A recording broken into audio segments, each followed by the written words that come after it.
Hello there and welcome to our L24 special coverage over the Ukraine-Russia war, the so-called special military operation. President Vladimir Zelensky denounced Russia as a terrorist state after a missile attack on civilian targets in central Ukrainian city of Vinnytsia left at least 23 people dead Thursday. And early Friday, at least 10 missiles struck two universities in the southern city of Mykolaiv, a regional military leader said. Russian troops in eastern Ukraine also launched small-scale offensives on Thursday around the cities of Slovyansk, Severodonetsk and Bakhmut, according to the Washington-based Institute for the Study of War. On the other side of the world, but still related to Ukraine, it is said that Biden's main goal in his Middle East tour is to convince Saudi Arabia of the need to increase the global oil supplies to ease the energy crisis sparked by Russia's invasion of Ukraine. But as a different version, Iranian media react to US President Joe Biden's regional tour, as one website said that the main objective of the visit is to create an anti-Iranian coalition. To analyze all this information, I'm joined live by Mr. Frank Vyaskórka, a research media analyst for US Agency for Global Media focusing on digital markets of Russia and Eurasia, and Mr. Adam Kulash, a former ambassador of Poland and EU in Saudi Arabia. Gentlemen, thank you so much for accepting our invitation to this debate. The discussion begins right after this break.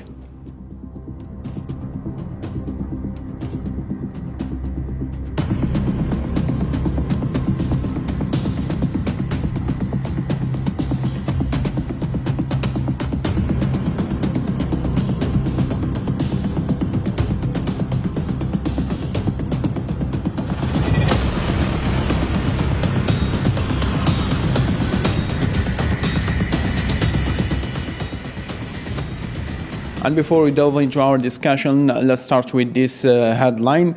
Rescuers continue to search for possible survivors in the wreckage after Russian missile strikes on buildings in town of Vinnytsia in central Ukraine killed at least 21 or 23 people and injured more than 50 others. Ukraine's national police said that the missiles hit an office building and damaged nearby residential buildings in the city located southwest of the capital, Kiev.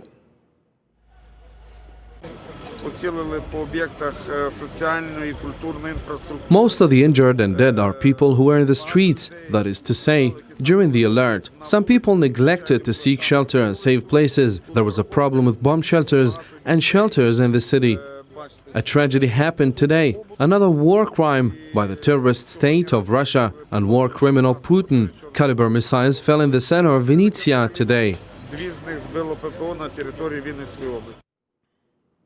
I'll be starting with you, Mr. Adam. Mr. Kulash, it is clearly seen that the main focus of the battle in Ukraine now is the eastern part of the country. Russian troops are claiming taking full control of the oil regions over there. Ukraine's army are keeping and denying. So what is close to be true? And don't you think that now the war is taking another phase? It is the war of the whole continent. I mean, the European continent. The euro is less than $1 right now. First of all, thank you for having me again.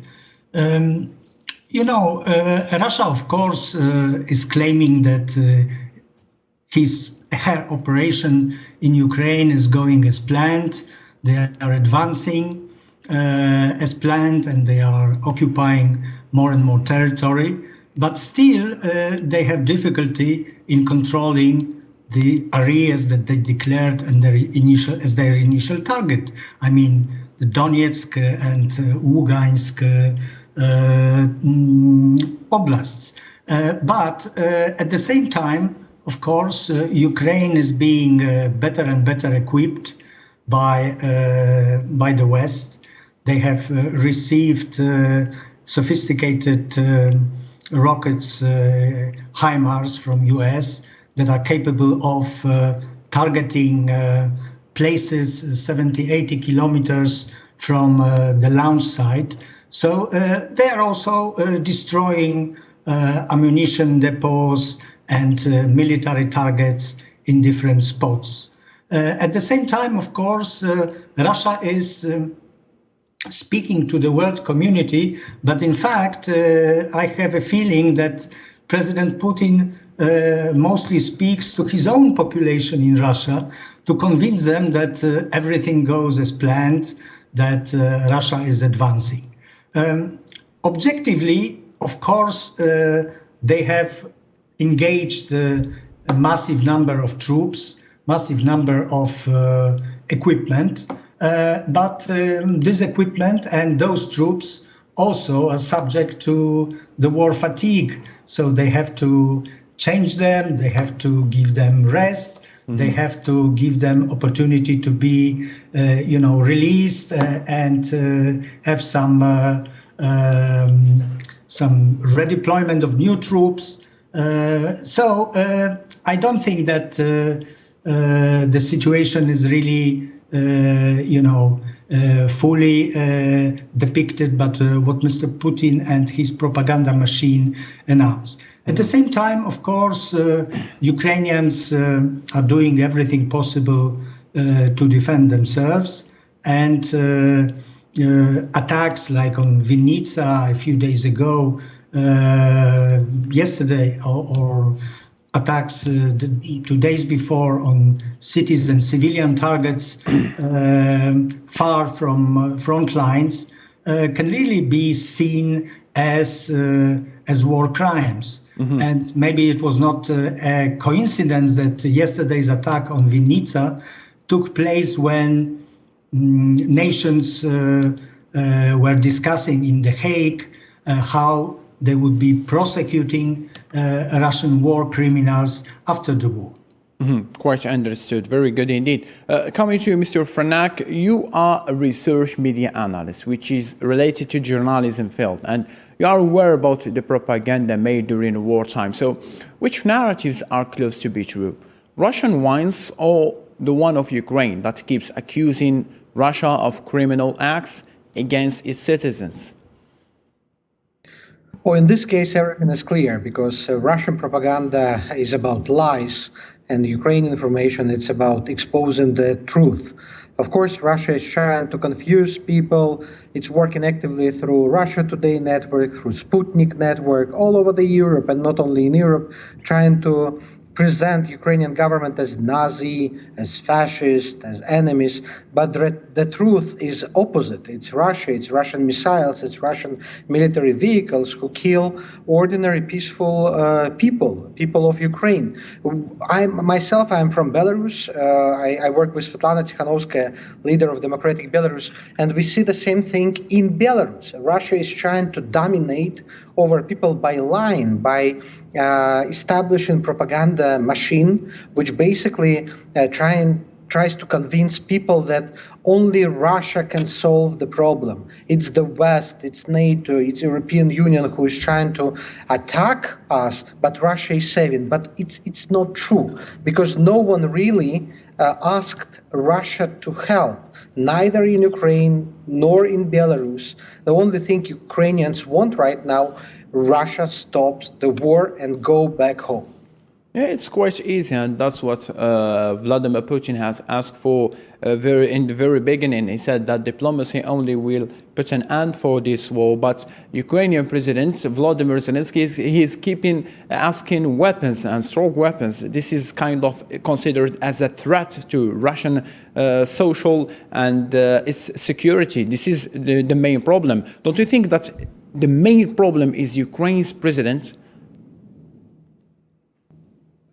If it's a question to me, definitely not, because Ukraine chose to live peacefully, democratically. They moved towards the West, towards democracy. This was the choice of people, ordinary Ukrainians, who didn't want to live under dictatorship, under tyranny, who didn't want to live with corruption. And this is what Russia didn't like. An Ukrainian president who is not politician by profession, he is a comedian, he is an actor, he basically represents these ordinary Ukrainians who chose freedom, democracy, transparency.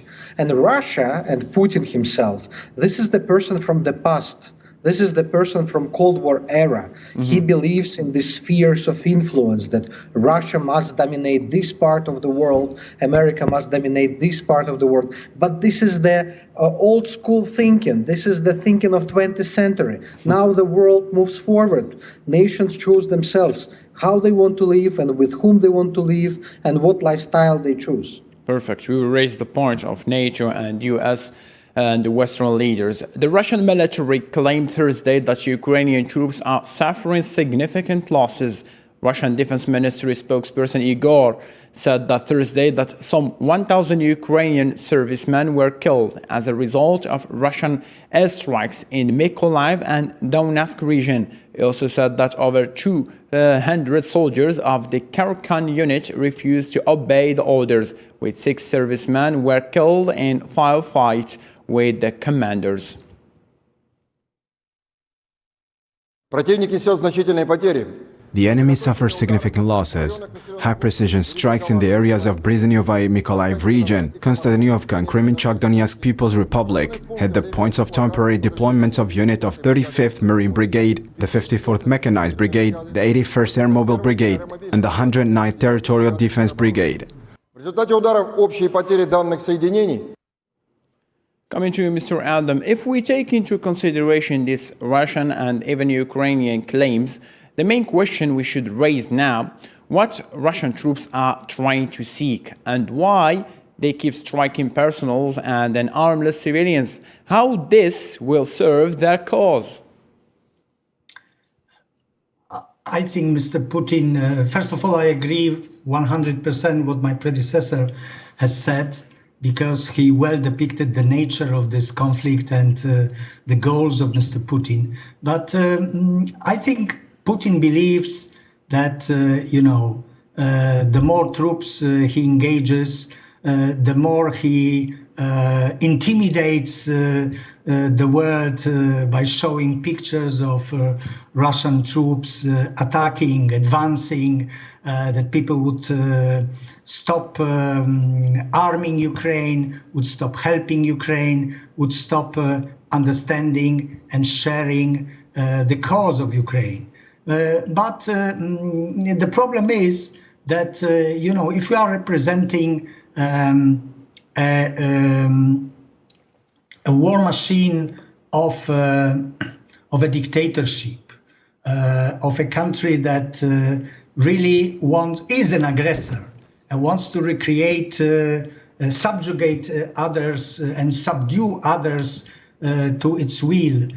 So such country is not capable of having a real dialogue, a real understanding that, the other part may be really representing the people's will, because they think that there is no people's will, that only the power and military might is speaking instead of people's will.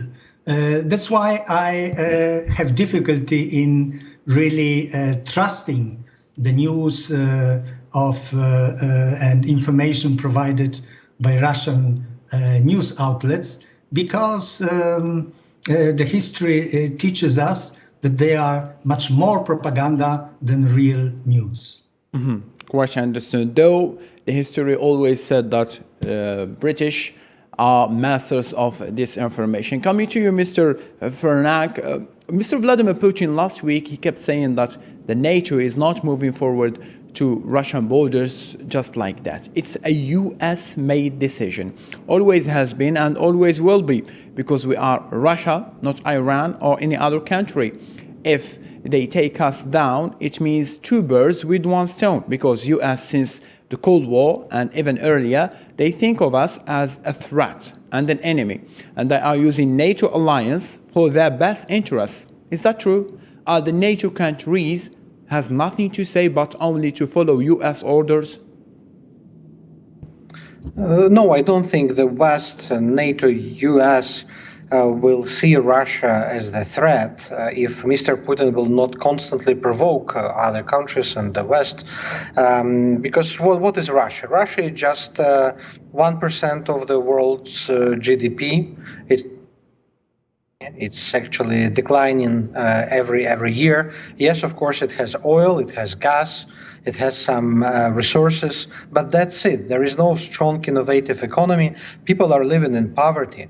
You know, almost 30% of Russian population, they don't have access even to sanitarian infrastructures. Basically, people are living like below level of poverty in their majority. And the only thing Russia can do, it can threaten other nations, NATO and America, with arms and with nuclear weapons. And this war in Ukraine, this is like attempt of Putin, of Kremlin, to show the muscles. Like, look, we are still important. We want to take decisions. We want back to G7, G8. You underestimate our importance. But the way how Mr. Putin shows these muscles is horrible. He's doing this by killing innocent people, kids, children, bombing schools and hospitals. It's just horrible. And then, of course, if not this war, NATO and the US will not pay much attention to Russia, because they definitely don't want to punish or limit or conquer Russia. This is not the goal of the democratic countries. I'm sorry to cut your train of thought, but before the war has been launched in the 24th of February, Vladimir Putin, months earlier, and the US president, they kept saying that diplomacy will only bring a solution to this situation. But at the same time, Ukraine keep calling to join NATO, to be an EU member, and to work on a nuclear power. So Putin considered this as a threat to his national security. So other sources, they said that Russia has all the right to defend its national security. What are you saying about this? If it's a question to me, I would say it's absolutely not fair, because every country has its own right to choose its own future. And Russia doesn't own Ukraine, doesn't own Ukrainian people. Ukrainian nation can decide do they want to join NATO or EU, and neither Russia nor European Union nor Americans nor Algeria can say what to do and what to do not. Ukrainians think that as the member of European Union, they can be richer, they can be more prosperous, and this is why they do this. On the NATO, they didn't plan, it was not in constitution in contrast to EU, but after Russia attacked Ukraine, they realized that NATO can help to protect their territory. So that's Russia expected to prevent Ukraine from moving to the West, but the result of this blatant war is that Ukraine will move to the West even faster than anyone can predict. Right, understood. Coming to you, Mr. Adam, as a European, don't you think that this war in Ukraine is really harmful only for Europe, and US is only pushing the escalation forward, and this war, it serves United States' cause, which is first creating a united front against military rival, which is Russia, and secondly, to weaken the EU economy, which is also a competitor to US economy. Another two birds with one stone. I don't think this is the right, cause for taking conclusions, because we should not forget who started the war, who was the aggressor, and who created the current situation. Mr. Putin really was conducting for very many years policy of recreation of the Soviet Union, of an old empire, in which nobody really had a say how they would see their own future. And he cannot really understand that people's will expressed democratically can be different from his, and that some people do not want to be part of the world dominated by an old-style empire dictatorship like his. US and Europe, of course, had to adapt to this new situation. As we said last week, Mr. Putin wanted Finlandization of some countries between Russia and the West, and instead he got naturalization of Finland and Sweden. And this is a result of his own policies. And Mr. Putin's tactics is also to put in the mouth of others, his own views. So that's why the Russian propaganda is blaming the West with aggression, with different aggressive plans against Russia, because it probably depicts his real intention towards outside world. Quite understood. Now let's tackle a different matter. U.S. President Joe Biden pledged that U.S. is prepared to use all elements of its national power to stop Iran from getting a nuclear weapon. Meanwhile, the Iranian President Ibrahim Raisi warned Washington and its allies in the Middle East against an attempt to destabilize the region after signing of the U.S. Zionist strategic partnership against Tehran. Today, you and I also discussed America's commitment to ensuring Iran never obtains a nuclear weapon.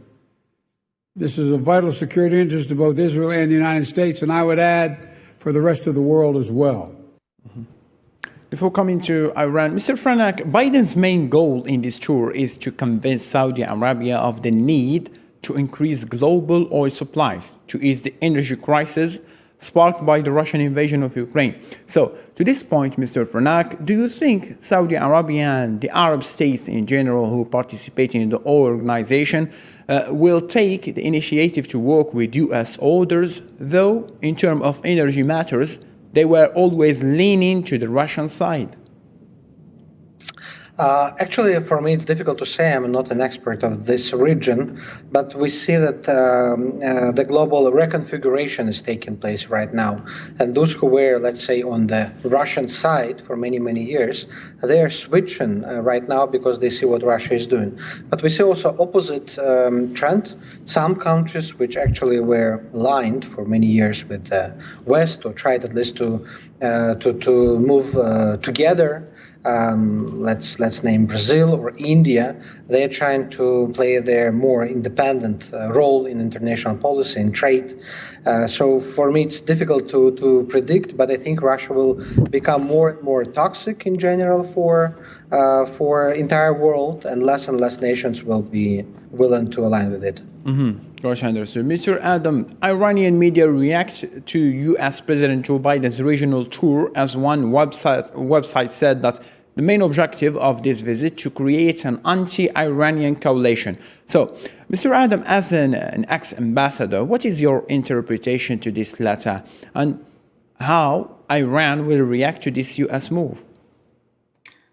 Of course, Iran is reacting because, I'm not saying that they are right, but they are seeing that the region is more and more united in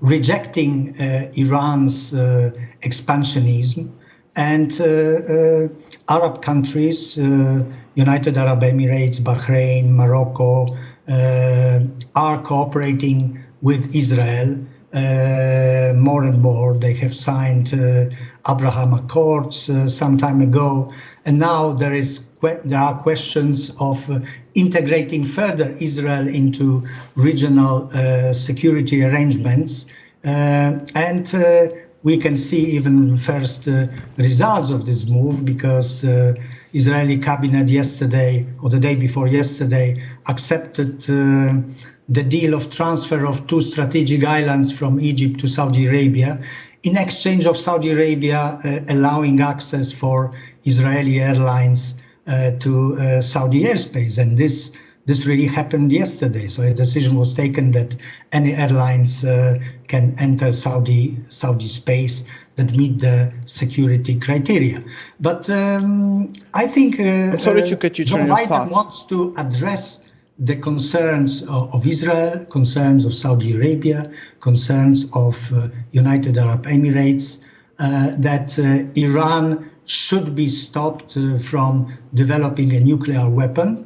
And the previous nuclear agreement with Iran probably failed because it could not accommodate the concerns of those countries, those concerns of Israel, concerns of Saudi Arabia, concerns of Arab countries, of Iranian rocket program, of Iranian expansionism in the neighboring countries was not taken properly into consideration. And that's why probably this deal was deemed to fail. And today we have a new situation because we have, of course, war in Ukraine. So Russia is trying to engage countries of the region on its side.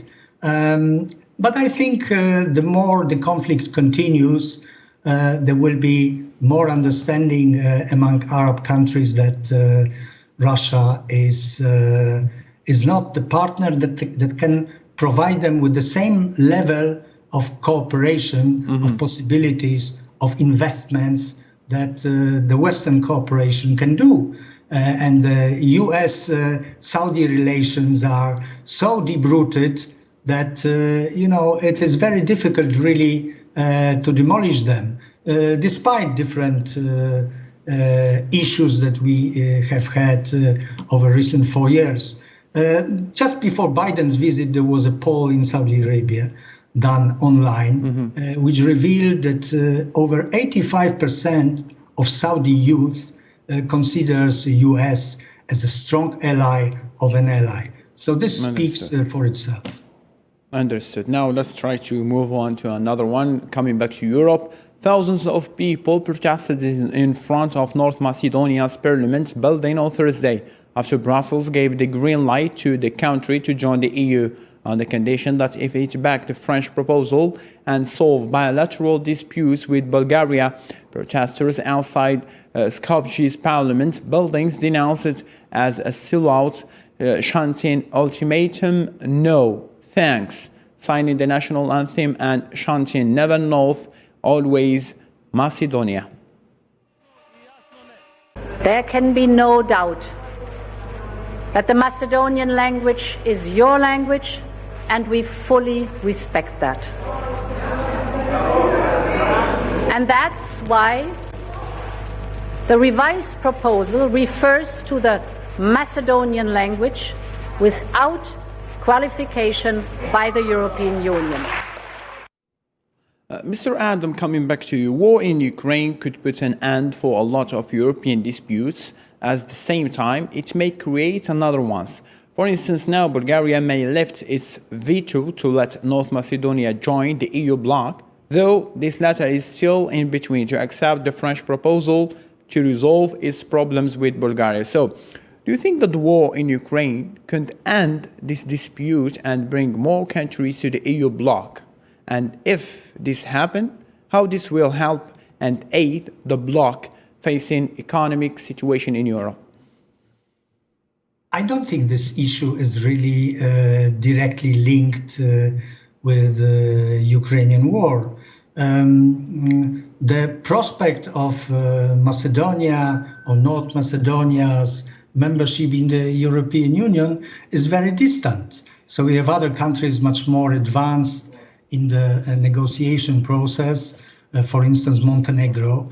But Macedonia and some other candidates really have a long way to go.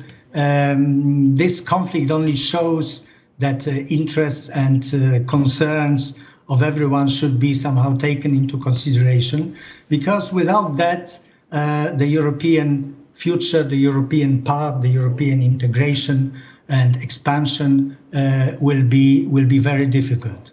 The very nature of the European integration and community is that it should overcome the differences. It should overcome the deep conflicts of the past, divisions of the past, to build bridges of the future. This is how European Union was created, and this is how eventually it will also hopefully reach out to new potential members.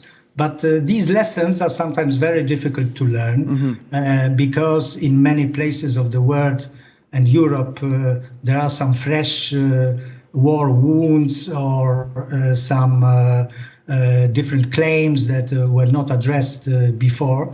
So this is a process. And I'm sorry to cut your train of thought, Mr. Adam, but How can you explain the situation? Why so many other countries in Europe are trying to join the EU? Now North Macedonia are protesting not to join. How can you explain this? First of all, in Macedonia and in the Balkans, you have really a very complicated situation because you have different parts of the population sometimes having different views on the country's course, and we cannot really take conclusions from some street demonstrations, and even if they are violent, because they may only represent the will of the part of the population. Mm-hmm. And as you know, there is also a quite important Albanian minority in different countries of this region, which also has a say in internal developments in different countries. Perfect. And this is a normal situation where nations were created in the border area, between Macedonia and Greece, Macedonia and Bulgaria, and without addressing and really digesting those problems, we cannot really move forward. Mm-hmm. Perfect. Mr. Adam Kulash from Poland, thank you ever so much for your explanation. Also, a special thanks to Mr. Franak from Bulgaria. Thank you ever, dear viewers, for keeping it here with us on L24 News. Take care and have a blessed Friday.